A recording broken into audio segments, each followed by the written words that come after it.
বহুকাঙ্ক্ষিত জাতীয় সংসদ নির্বাচনে বাকি আর একদিন। তিনটি একতরফা নির্বাচনের পর জুলাই অভ্যুত্থানের মাধ্যমে অর্জিত অন্যরকম গণতান্ত্রিক পরিবেশে ভোট দেবে জনগণ।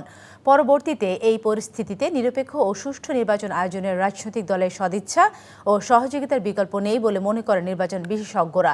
শুধু নির্বাচন কমিশনের একার পক্ষে সুষ্ঠু নির্বাচন আয়োজন সম্ভব নয়, ভোটের আগে নীরব সময়ে কেউ যেন ভোটারদের ভয় বা প্রলোভন দেখাতে না পারে সে বিষয়ে আইনশৃঙ্খলা বাহিনী ও ম্যাজিস্ট্রেটদের সজাগ থাকার আহ্বান জানান তারা।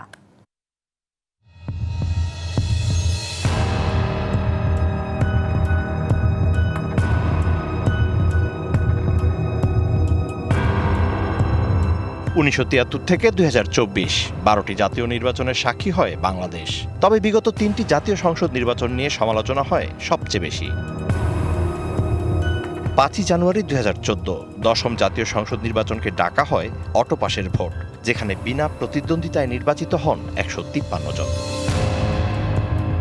২০১৮ সালের ৩০শে ডিসেম্বর একাদশ জাতীয় সংসদ নির্বাচনের দিন ভোট কেন্দ্রে গিয়ে অধিকাংশ ভোটারকেই শুনতে হয় ভোট হয়ে যাবার কথা। দেশে বিদেশে সেই ভোটকে ডাকা হয় রাতের ভোট নামে। ৭ই জানুয়ারি ২০২৪ কার্যত কোনো বিরোধী দল ভোটের মাঠে না থাকায় এই নির্বাচনকে ডাকা হয় আমি ও ডামির ভোট। সেই ধারাবাহিকতায় ১২ই ফেব্রুয়ারি ত্রয়োদশ জাতীয় সংসদ নির্বাচন, যেখানে প্রায় ১৫-১৩ কোটি ভোটারের ১/৩ তরুণ। ভোটের গোপন কক্ষে যাদের সমর্থন হতে পারে জয়ের নিয়ামক। নির্বাচন কমিশনের তথ্য অনুযায়ী ভোটের মাঠে ভোটার সংখ্যা প্রায় ১২,৭৬,০০,০০০ আর তরুণ ভোটার সংখ্যা ৪,৩২,০০,০০০। এই ১/৩ ভোটারকেই ভোটের মাঠের গেম চেঞ্জার বলে মনে করেন রাজনৈতিক বিশ্লেষকরা। কি ভাবছেন এই নির্বাচন নিয়ে সেই গেম চেঞ্জাররা? যে বিগত এক্সপিরিয়েন্স আমাদের খুব একটা ভালো না। প্রার্থী নির্বাচনের ক্ষেত্রে আমরা আসলে দেশের জন্য যিনি কল্যাণ বয়ে আনবে তাকে আমরা অবশ্যই নির্বাচন করব। সবার প্রথমে এরকম একজন প্রার্থী চাই যে পপুলেশনের অর্ধেকের ব্যাপারে ভাববে না, পপুলেশনের 2 ভাগ নারী পুরুষ সবার অধিকারের ব্যাপারে ভাববে। আমরা চাই যে দেশের জন্য কাজ করবে, যে সমাজের জন্য কাজ করবে, যে আমাদের সকলের জন্য কাজ করবে।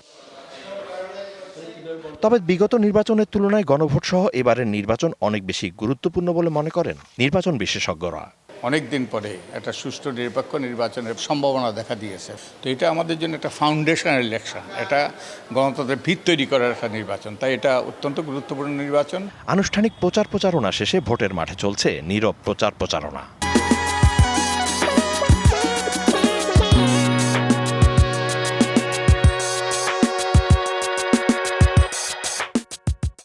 সুষ্ঠু নির্বাচনের জন্য সময়টি খুবই গুরুত্বপূর্ণ বলে মত দেন ফেয়ার ইলেকশন মনিটরিং অ্যালায়েন্স ফেমার প্রেসিডেন্ট।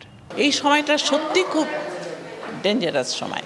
এই সময়ে ইন্টিমিডেশন হয়, এই সময় চুপি চুপি যে লোককে ভয় দিয়ে আসা হয়, এই সময়ে অর্থের ব্যবহার হয়।